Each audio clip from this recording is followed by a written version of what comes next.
Shalom, shalom. This is the prophet portion of Parashat Naso. It is from the book of Judges, chapter 13 and the first 25 verses. Good day, my name is Barney de Klerk. I'm not a teacher, I'm a student of God's word, and I love to share what I'm learning. In this week, from this book and chapter in Judges, chapter 13, we read about the conception and the birth of Samson, the mighty Samson, the power giant who judged Israel for 40 years. He was a Nazarite from life, and this is the link to the gospel portion, which is about the conception and birth of John the Baptist, and it's also the link to the Torah portion, Parashat Naso, who contains the Torah for Nazarite vows.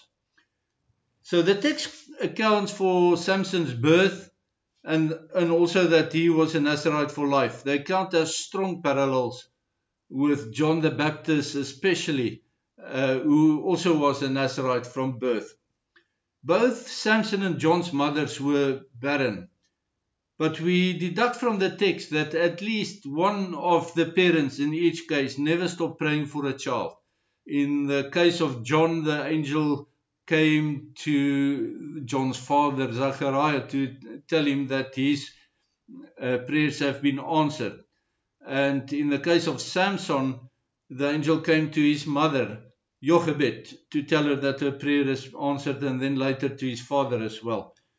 But the older woman who is barren, who is still praying for a child, who is still hoping for a child, is also parallel to Abraham and Sarah.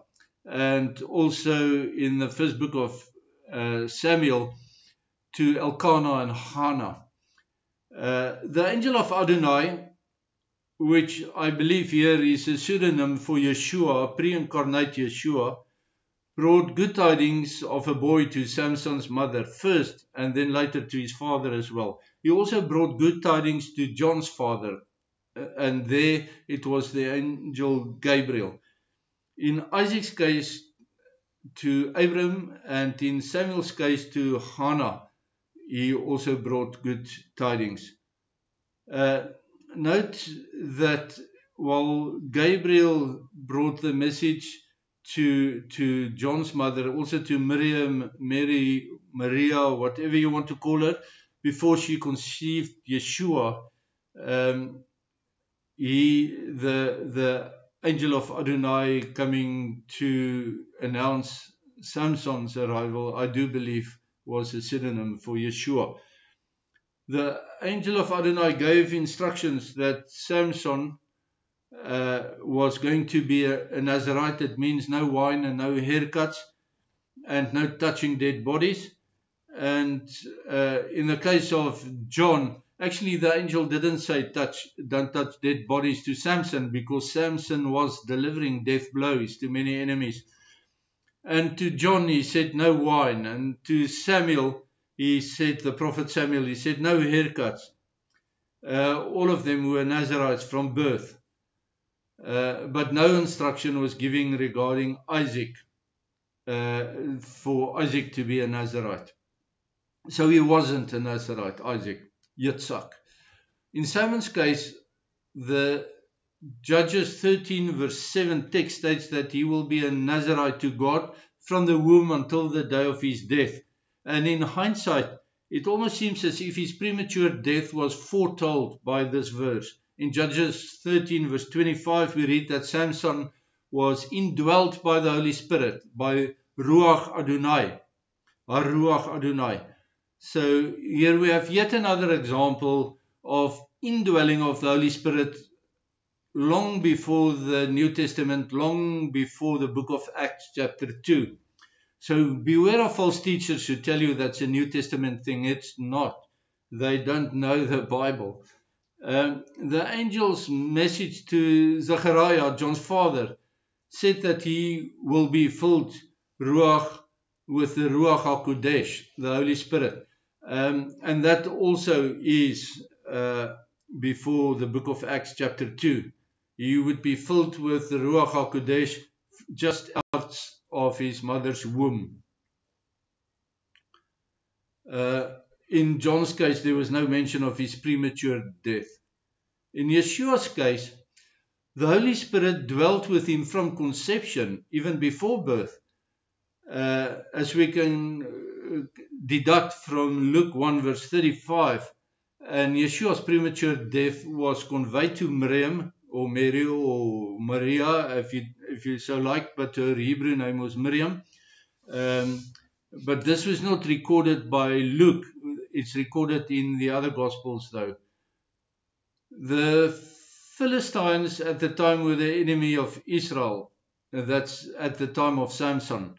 They were Greek invaders, and the name Palestinian means invader. They invaded the Holy Land and settled in Gaza and then also in the Jordan Valley. The name Palestine means invader in Hebrew, and that's important to know. The Palestinian people of our day did not exist. They did not even wear that label until I think 1964 or 65, when they adopted this name Palestinian because they saw political advantages in it. And then remember, the meaning of Palestinian means invader. So they're accusing Israel to be invaders, but that's actually who they are, and they carry the name of being invaders.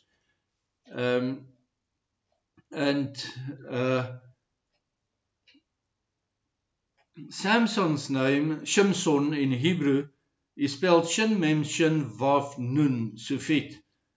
And it means Shin is fire, Mem is water, Shin again is fire, Vav is a connector, and Nun is again fish or multiplication, again a water association. So water and fire connected to multiplication in Shimshon's name. It foretells his life. He was passionate, on fire for Adonai, but also for Philistine women. His fire was put out when his hair was cut off and his eyes were blinded. But from the ashes of his life, the glowing embers erupted again to multiply death amongst the Philistines. Samson led and judged the nation of Israel for 20 years. And at his death, in which he killed even more Philistines than he did during his life, Samson dealt crushing blows to the Philistines, but he did not defeat them completely. They rose again, and finally they were eliminated by King David HaMelech, in the prophetic wars that point to the son of David's coming and defeat of Adonai's enemies. So the Philistines were completely wiped out by David. Now people adopted that title of Philistines or Palestinians again. They will be completely wiped by the son of David when he returns. And that cannot be too far away. As we enter into a period that we expect to be filled with political turmoil, I pray that Adonai will bless you and keep you, that he will shine his face upon you and be gracious to you. I pray that he will lift his provision upon you and that he will give you shalom, inner peace, even in the midst of troubling times. Shalom, shalom.